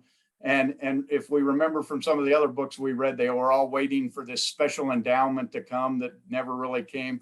But they built the temple. And in order to do that, the leaders had to borrow $70,000 to build the temple. And to fund the temple, the land was donated to them by one of the members, but they then bought up the land around the temple. And what they do? They developed it. They do what the church does best. They developed the land. And they had these immigrants coming in. And so they'd get the immigrants to come in. They were told that they were going to get land because they were poor and everything. But what really happened is when they got there, they'd sell them the land at exorbitant prices, which made the value of the land in Kirtland raise extremely high. And then you take all the jobs and stuff that were being created by this temple, $70,000 worth of building and everything. The Kirtland economy became pretty hot, and the real estate became worth a lot because the people would they'd work, and then they'd start paying for this land. And what ended up happening was Joseph Smith and the church actually got quite wealthy.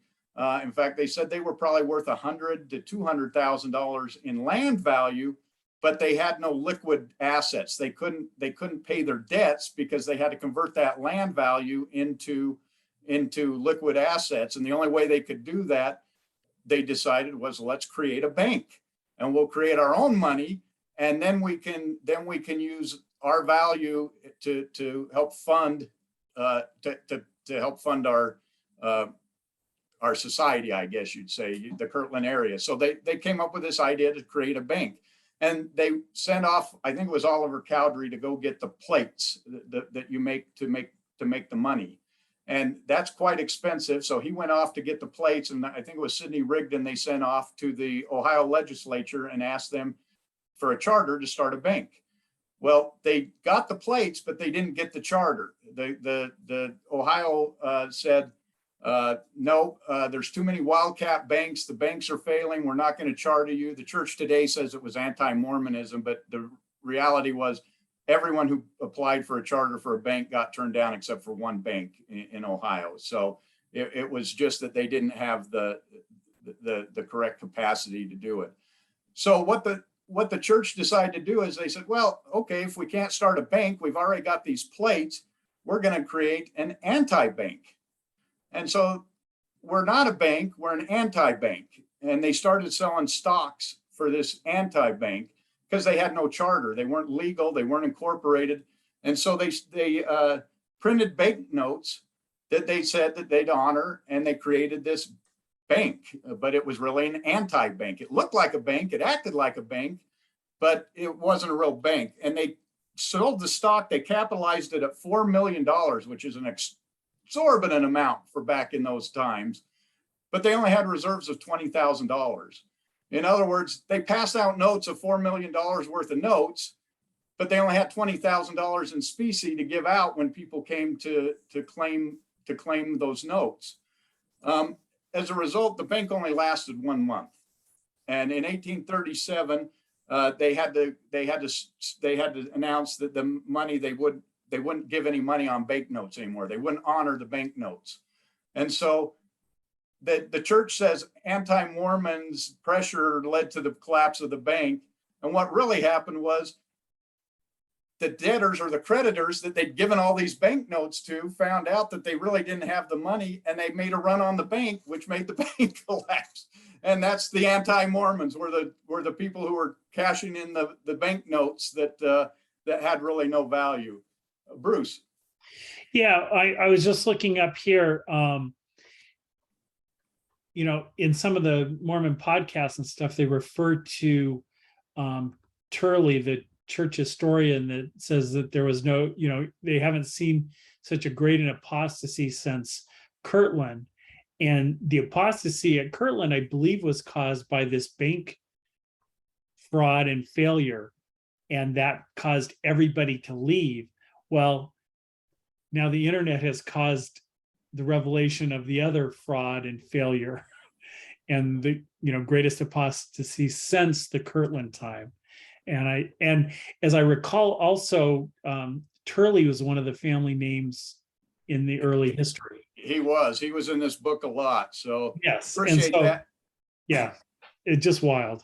Yeah, it's interesting because it was fraud all the way around when you started looking at it, because they took it, and you can see on the banknote, this $3 banknote up above, they printed originally, it said bank, and I've got a copy here. I don't know if you can see this, but see how it just says bank and there's no anti-ing on it.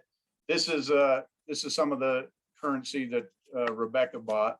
But on the one on the page, see that anti-ing co on the $3 bill? They stamped that on there because they bought the plates and they didn't say anti-banking when they bought them. It just said bank. So they had to stamp that on, and they only did that on the $3 bill. But you look at it, it looks like it's a bank. You don't see the little anti-banking company in there. So when you look at it, it looks like it's from a real bank. They also printed illegal notes. There was a law that you couldn't print notes of certain denominations, and they printed those denominations, which also made it illegal. But the biggest thing to me that was a fraud was they took the specie that they had and they kind of put it on display.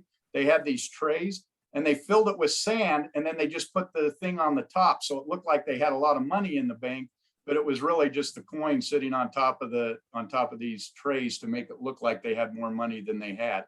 And Joseph Smith, in fact, did say that he had a revelation that this bank would consume all the banks of the world until it became the greatest bank. And so there was a lot of arm twisting for members to invest in the bank and to accept the money and to use the money. And almost all of them lost everything they had.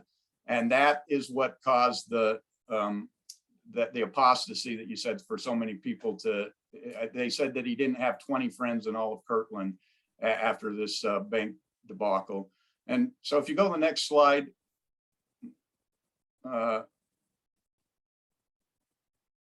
so as a result of this, Oliver Cowdery, who was like the president of the bank, headed to Missouri, to the Far West group to escape because he was highly sought after for this banking failure. Smith and Rigdon stuck around, but they were charged and arrested for fraud. Both of them were convicted and fined $1,000 for bank fraud. Because Cowdery escaped, Joseph had a scapegoat. He all of a sudden started to blame Oliver Cowdery for the bank failure. It wasn't Joseph that caused the bank failure. It was Oliver Cowdery that caused the bank failure. And so they started accusing them of counterfeiting and of cheating and lying and all these other things. And eventually Oliver Cowdery was excommunicated. And if we remember, when they were in Missouri, they formed this Danite group. And the Danite group, which was people who followed Joseph Smith, protected him. They would kill. They killed people. They were fighting back against the mob. They may have instigated a lot of that. But they produced what was called the Danite Manifesto. And to me, this is the biggest problem for the church dealing with this counterfeiting, because. And I'll read this to you. The First Presidency wrote specific description of the counterfeiting in which their former brethren engaged in Kirtland, and they intended to publish it to the world. Oliver Cowdery, David Whitmer, and Lyman E. Johnson united with a gang of, this is their statement. This is what they put in the Danite oath or manifesto. They said that Oliver Cowdery, David Whitmer, and Lyman E. Johnson united with a gang of counterfeiters, thieves, and liars and blacklegs of the deepest dye to deceive, cheat, and defraud the saints out of their property by every art and stratagem which wickedness could invent. You kept up a continual correspondence with your gang of marauders in Kirtland, encouraging them to go on with their iniquity, stealing, cheating, lying, instituting vexatious lawsuits, selling bogus money, and also stones and sand for bogus. This is the covering up the coin, in which nefarious business Oliver Cowdery, David Whitmer, and Lyman E. Johnson were engaged while you were there. You are at this time engaged with a gang of counterfeiters, coiners, and blacklegs, as some of those characters have lately visited our city from Kirtland and told what they had come for. So the reason I see this as so damning is because this is the First Presidency, Joseph Smith, Hiram Smith, Sidney Rigdon, claiming that two of the three witnesses, Oliver Cowdery and David Whitmer, are counterfeiters, thieves, and liars. so they're not being accused by anti-Mormons of this. They're being accused of it from the prophet Joseph Smith. So how does anybody who's a believing Mormon at this point say, oh, well, I can trust the witness of Oliver Cowdery and David Whitmer? They're fine, outstanding people, when Joseph Smith himself said they're liars, they're thieves, and that they're counterfeiters. So the church is in a real conundrum here because they're being accused of it. But at the same time, they said, oh, we know it because these counterfeiters came to Kirtland and told us it. Well, what counterfeiters go and tell go to a church and tell them, hey, your guys are counterfeiting over there if they're part of the counterfeiting? These guys knew about the counterfeiting. They knew what was going on, and they were just brushing it off, saying, no, these guys did it. It wasn't us that did all of this. We didn't print this money that was worthless. It was Oliver Cowdery who did it. And of course, Oliver Cowdery responds back, no, it was them that did it. And he accuses them of being counterfeiters. So you got two of the three witnesses saying that the others are counterfeiters. So whether you believe the law or that it's anti-Mormons, here the two Mormons are claiming each other are counterfeiters. That to me is a real problem. And that to me is the biggest thing, that some sort of counterfeiting was going on here, whether it was these illegal banknotes from Kirtland or whether it was some other outside currency. There was definitely something happening that they're all blaming and calling each other counterfeiters. And Sidney Rigdon even went into detail over here. You can see on the right, he claimed that this Warren Parrish, that he stole the paper out of the institution from the Kirtland Safety Society and went to buying bogus or counterfeit coin with it, becoming a partner with the Tinkers Creek Blacklegs and in company with Julius Granger and buying different kinds of property with it and devoting it to his own use. He was aided by his former associates to take his paper and go and buy bogus with it from the Tinkers Creek Blacklegs. And on the way coming home, they would waylay Parrish and his gang and rob them so they would lose the bogus money. At last, Parrish sold his horse and carriage for bogus money. And behold, when he came home and opened his box of bogus, it was sand and stones. So he sure seemed to know a whole lot about the counterfeiting operation and how they did it for being an outsider who didn't know anything about it. It's clear that they were inside and they were getting information and they knew what was going on in this. So Melinda, you want to go to the next one? So any questions on Kirtland Banking Society safety thing or any comments? Okay, let's go to Nauvoo. And this is where the counterfeiting gets a little different because in Kirtland, we know they were making their own money for a bank. And you could say, well, that's counterfeiting. They were making money that wasn't really worth anything. But in Nauvoo, it's a different story. And you notice that, the Saints didn't go from Kirtland to Nauvoo. They went to Missouri first. But it appears, and that's where they were claiming that Oliver Cowdery was producing his counterfeit. But it appears that the counterfeiting never really got off the ground in Missouri because the Missourians would have nothing. They wouldn't take it, and the mobs were chasing them around, and that was probably one of the reasons the mobs were there, was they were seeing this type of behavior and they were trying to put a stop to it, and they basically chased them out before they could really get a foothold there. But the interesting thing about Nauvoo is once they got to Nauvoo, they set up their kingdom in which they got the charter for the Nauvoo charter, where the city was basically a city state, and Joseph had all the power in the city. He was the courts, he was the sheriff, he had all the power. And so as a result, they started counterfeiting. And this is a book from counterfeiting expert David R. Johnson in his book, Illegal Tender, Counterfeiting in the Secret Service in the 19th Century America. He said this: St. Louis and Nauvoo, Illinois combined to create the second major production center in the nation for counterfeit money. That just, wow. Nauvoo, Illinois, the home of the Saints. Nothing goes on in Nauvoo without Joseph knowing about it. And it's one of the major production centers for counterfeiting in the US. Professor Stephen Mihm included a profile in Nauvoo in his study. Counterfeiters associated with the Mormon settlement at Nauvoo, Illinois, for example, attracted condemnation from their neighbors in the 1840s. The Mormons, who had established an autonomous state within a state at Nauvoo, probably tolerated counterfeiters in their midst and may well have had a hand in manufacturing bogus coins themselves. The attraction of high autonomous Nauvoo was understandable. Moreover, the Mormons had been accused of counterfeiting in the past, as well as other experiments that bordered on counterfeiting, including the Kirtland Bank debacle. So here you've got non-Mormon historians who are, making note of the fact that counterfeiting was happening in Nauvoo. And as we all know, nothing happened in Nauvoo without Joseph knowing about it. And then concurrent, the Warsaw Signal at the time put into their newspaper, they said there is a species of counterfeit extensively circulated in this community called Nauvoo bogus. They are half dollars dated 1828. They are a pretty good imitation of the genuine coin, so good that some of our businessmen have been imposed upon them. It is said they are manufactured in the city of Saints. So bogus money was showing up, and they attributed it back to Nauvoo and the church. And there's even testimony of a press being set up in the Nauvoo house and making these. Can you go to the next slide, Melinda? So as a result of all of this counterfeiting, I want to point out that the bottom one there, to kind of set the stage for what was happening in Nauvoo. This is what Governor Ford accused the Nauvoo general of the Nauvoo Legion. He charged him with stolen goods. He said, stolen property has been traced to your city, and the owners who came to search were ordered away and fled for their lives. And there were those in Nauvoo that carry on a pretty large business in stealing.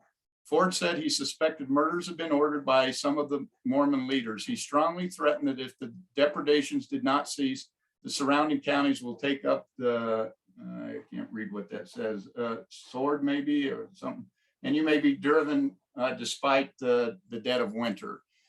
So they were stealing goods, they were buying stuff with counterfeit money, and then they bring it to Nauvoo, and when people would come to look for it, the authorities there, which were all Mormon and owned by the Mormon church, would chase them out of town and not let them look for the stolen property. So it became a safe haven for them to steal goods and bring it in to Nauvoo, and they may have been buying it with the counterfeit money, and then that's why it was considered stolen, is they'd find out they bought it with counterfeit, and then they'd come to get their property and they'd get chased off. So all of this is happening, and William Law publishes the Nauvoo Expositor, the first edition, and we know Joseph Smith orders it to be destroyed, and that set off the whole final last days of Joseph Smith. But once he destroyed the Expositor and the governor heard about it, Smith had to provide an explanation or a defense of why he did it to the governor. And this is what he said. He says his dissenters were unprincipled, lawless, debauchees, counterfeiters, bogus makers, gamblers, and peace disturbers. So once again, he's accusing William Law, his first counselor in the first presidency, of being a counterfeiter. William Law, of course, says, no, Joseph Smith is the counterfeiter. And again, we get counterfeiters, each other calling each other counterfeiters among the first presidency. It's just, again, the church has a real problem here, because this isn't external claims, this is internal claims from inside the church. And so after they took Joseph Smith to Liberty Jail, Governor Ford came to Nauvoo, and he was going to try to set the peace while Smith was in the jail. And Carthage jail. In Carthage, I'm sorry. Yeah, you're right. Carthage jail. And so as he comes, they hear that he's coming. They hear that he's going to investigate this counterfeiting claim.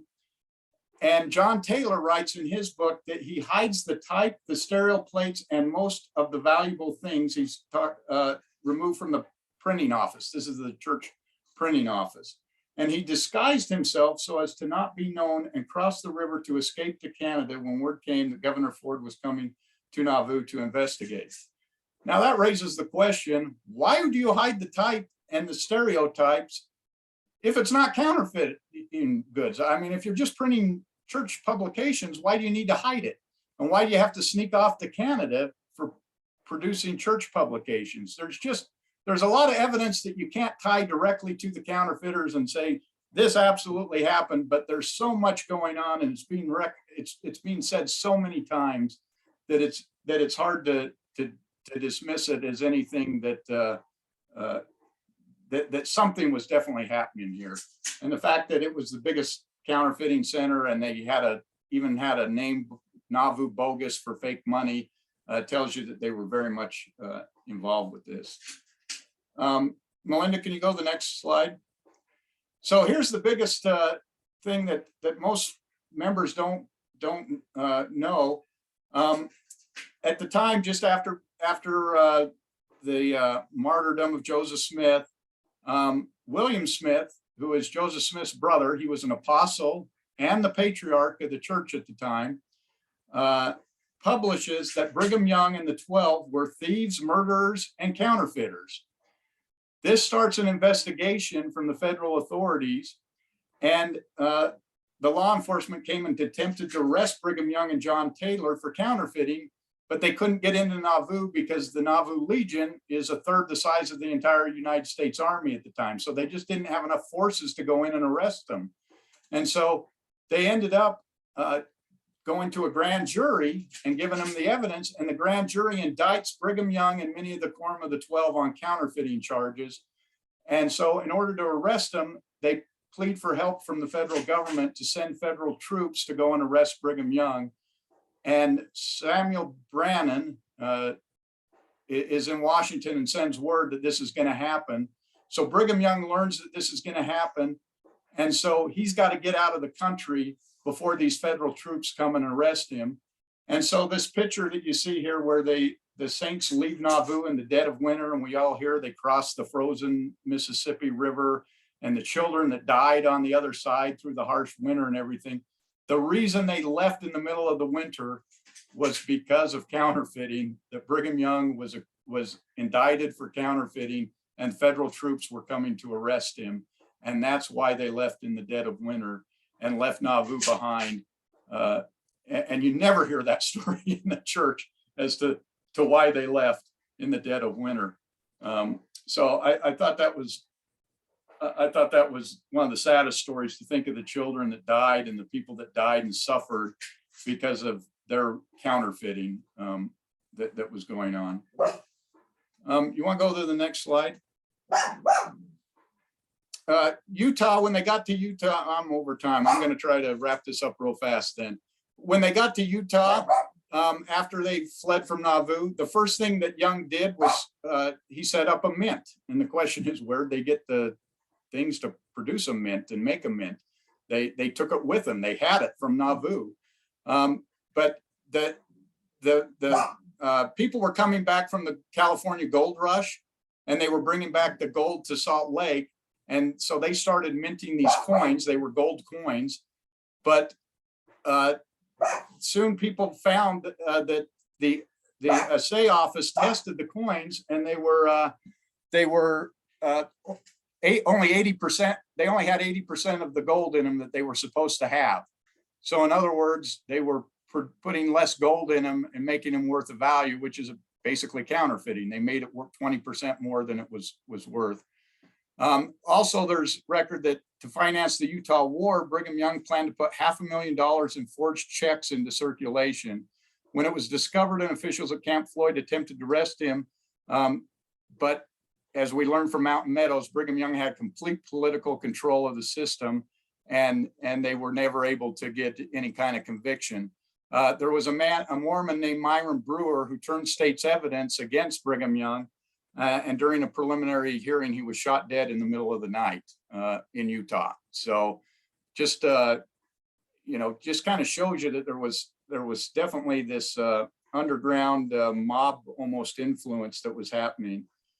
The last thing that was said, Will Bagley put it this way, and this is to me the best conclusion that we can, that we have. He says, the persistence of such charges of counterfeiting in Illinois, Iowa, New York, California, and ultimately in Utah territory suggests that counterfeiting, like polygamy, was a publicly condemned but secretly sanctioned activity in early Mormon society. So he's saying, even though we can't prove it, it's kind of like polygamy. It's pretty clear something was happening and we just can't approve it. So Melinda, can you go to the last slide, and then I'll take your question, Bruce. So we put together this 10 most wanted slide, and this is kind of telling right here when you look at it. These are the crimes that these men that I used to think of as prophets and seers and revelators and great men, these are the crimes that they had all been, some of them were convicted. These are the ones they at least had been charged with. I put some of these in were charges that were made by each other, that Oliver Cowdery was claimed to be a counterfeiter by Joseph Smith. But Joseph Smith was brought up in charges for treason, bigamy, fraud, treasure digging, inciting a riot, damaging property, attempted murder, extortion, and illegal banking. You never hear about that in the church narrative. Brigham Young had been indicted on counterfeiting. They tried to bring charges for murder on him with the Mountain Meadow Massacre, but they were never able to make those stick. And then obviously he was guilty. We know he was guilty of bigamy, although he was never prosecuted for it. John Taylor was indicted twice for counterfeiting and also for bigamy. Parley P. Pratt, twice for counterfeiting, he was indicted. He actually served time in prison for something that we don't know what. He said he was in prison for a minor incident, but he never described what it was. He also was brought up on charges of treason, murder, and bigamy. The murder charges for both him and Smith were from the wars in Missouri, the Missouri Wars. Orson Hyde, twice for counterfeiting and receiving stolen goods. Porter Rockwell, he he was suspected of murdering over 100 people. He wasn't charged in those. Again, he was in Utah where he couldn't be charged, but he was also indicted for attempted murder in Independence. They tried to bring him back. And then he also was indicted in counterfeiting. William Smith, this is the prophet's brother and the patriarch and the apostle. He was indicted for counterfeiting. And although these aren't charges specifically, they mentioned that he was known for drinking, fighting, horse and cattle stealing, and ruining virtuous females by the wholesale. This was the description of the patriarch of the church and an apostle. Heber C. Kimball was indicted for counterfeiting, and we know he was also guilty of bigamy. Oliver Cowdery, counterfeiting, stealing, cheating, lying, instituting vexatious, nefarious business. Those were all charges from Joseph Smith. I don't think he had any legal charges. He was for the illegal banking, though. He escaped before he got charged for the illegal banking. And then Sidney Rigdon was actually convicted on the illegal banking charge. So I thought this really was a good visual that just showed, you know, that these men aren't the men that we thought they were when you look at the history behind it. So that concludes it. But Bruce, you had a yeah. I just had one comment when on the previous slide when you talked about the church condemning certain things but then doing them. It just came to mind. The church condemns child abuse, and right now it's in the middle of a bunch of brouhaha with, you know, it's coming out that they actually help support it by covering up things to keep the good name of the church from being unblemished. So, you know, there's a long history of this crap. Yes, there is. And you see where it came from when you start studying this. So I felt as I read the book, I thought most of the counterfeiting charges were, she had a lot of stuff in the book, and I felt like a lot of them were, I don't know, coincidental, maybe not. Circumstantial. Circumstantial, yes. They were circumstantial. There was no hard proof. I didn't see the hard proof. So I tried to pull out the things that I thought were the most damning things. And like I said, even though they weren't convicted, the fact that they were accusing each other of it all the time, they were either liars or they were counterfeiters, or maybe both. So that's the presentation. So hopefully everyone got something out of that. So. Oh, that was amazing. Oh my goodness. Excellent. Thank you so much, Landon. That was absolutely incredible. And I actually feel where there's smoke, there's fire. I think that's kind of the theme for me of this entire book. But thank you so much for such a detailed and well-prepared wild ride into the dark and twisted rabbit hole of Mormon counterfeiting. And I have to say, I find it no surprise the counterfeit religion has at its origins counterfeiting. So this is amazing, absolutely incredible. Let's see, we are going to talk about very briefly here. We've got Lynette, who's our discussion leader for Breeding Sweetgrass, which is our book in September. So she's going to give us a little preview to get us excited about reading that. Hi, everybody. Yes, this is a fantastic book. I read this originally probably 1 or 2 years ago, was really, really struck by it because it's so good. The author, Robin Wall Kimmerer, is, well, she puts on her bio, the first thing she puts is she's a mother, but she's also a distinguished teaching professor of environmental biology at SUNY University in New York. She is an enrolled member of the Citizen Potawatomi Nation, and she's a medal-winning author. And I just think that she brings all of these aspects of her life and puts them together very well in her book. One endorsement on the back of the book is from Jane Goodall.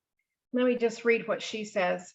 Robin Wall Kimmerer shows how the factual, objective approach of science can be enriched by the ancient knowledge of the indigenous people. It is the way she captures beauty that I love the most.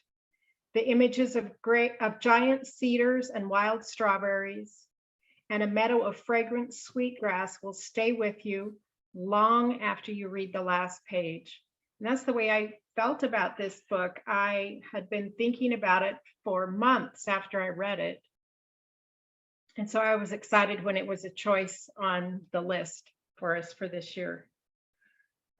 Just to get you excited about some of her words, I just want to read a really short quote from the book. And of course, this is all about nature. It's all about the plants. It's all about how we interact with nature.